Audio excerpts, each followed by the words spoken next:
innagun baa wax weyn u aragnay waxa magac lagu tiriyay waxa laga yaabaa maanta haddii aan idin weydiiyo nabi muxamed mise caruuruu dhalay inay adkaan doonto cidda si fiican uga jawaabi doonto laakiin haddaan idin weydiiyo David Beckham imisoo dhalay waa la wada garan karaa waayo Beckham iyo Maradona iyo kan iyo hebelada tani waa laynoo buunbuuniyey dabeetana wax weyn oo عجبا بالغدغي لكن ريالي هذا عقل في عنكو اكتو ما هي قبطان عقبان لون فيا تبتري اريا ليرادا لو برود دخغليه سو تما انت سنولش بني ادم ما هي كو كرديسا عاق هدي لا نفيا او دبترا لو برود لغا دخ سارو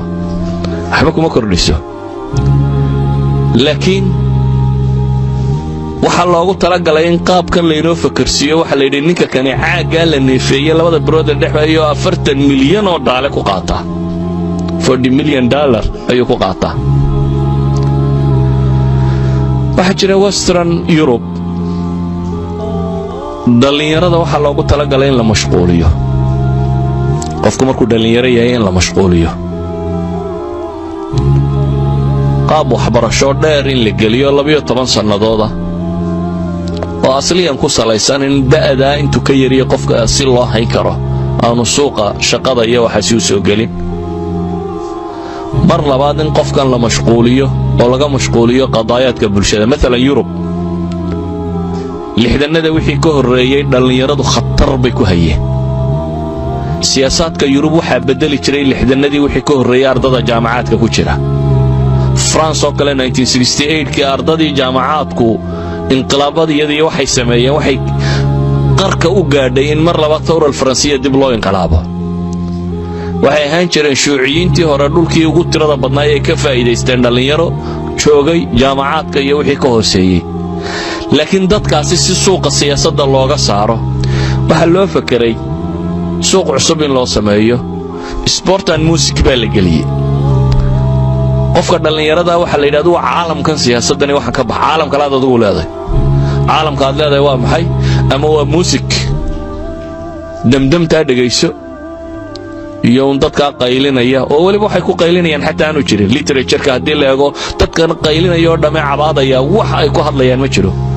waa uun iska cabaad lagu daray music lagu daray iyo kuwa la yiri kubadda area kubaddu waxa laga yaabaa inaad isleedahay war Mustafa maanta ma sportigu doonayay inuu wax ka sheego ama uu caabayo qofka bini aadamka ah inuu jirkiisa kala bixiyo oo dhisawa wax fiican caafimaadkiisa inuu ka shaqeeyo wax fiican waagay kubaddu wax caafimaad uu loo adeegsado ahayd hobby bay ahayd hobbyga maxaa la yiraahdaa qofku shaqo haystay waxana hobby ahaan buu sameey jiray ma jirin nin yiraahdo kubad baan ka shaqeeyayo intaan soo kalaho lacag lagu siiyaa ma jirin qofku shaqo kale uu kalihi jiray dhakhtar buu ahaa askari buu ahaa booliis buu ahaa siyaasi buu ahaa shaqo kale uu haystay kubadna waa ciyaari jiray kubadda markaa waxa iska ahayd nooc entertainment yar oo fudud iyo inta ugu badan la wuxuu qofka bini aadamka isku dayo jirkiisa inuu ku kala bixiyo laakiin ka waa laga saaro waxa la geeyo suuqii dhaqaalaha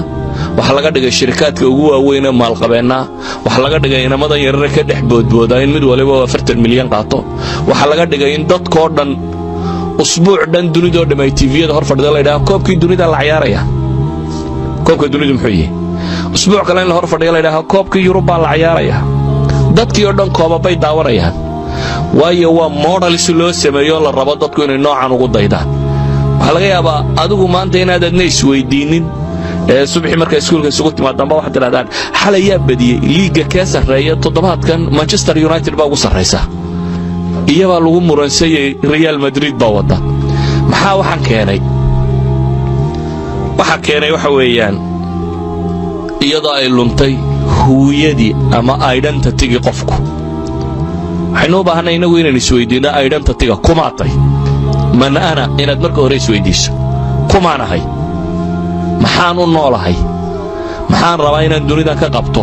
maxaan u joogaa haddaad taa garato waxaad garanaysaa yaad ku dayanaysaa markaa yaa model ku ah يا تصالك وأتكون ضيانيسا waxaynu u baahanay inaynu garanno inaad tahay qof muslima oo ilaahay rumeeyay subxaanahu wa ta'ala waxaad garanaysaa noloshu inaad waqti yar joogayso waqtiga yar aad joogtaan inuu yahay waqti lagu itixaamayo lagu talagalay inaad ka faa'iideysato waxaad og tahay in aad dhiman doonto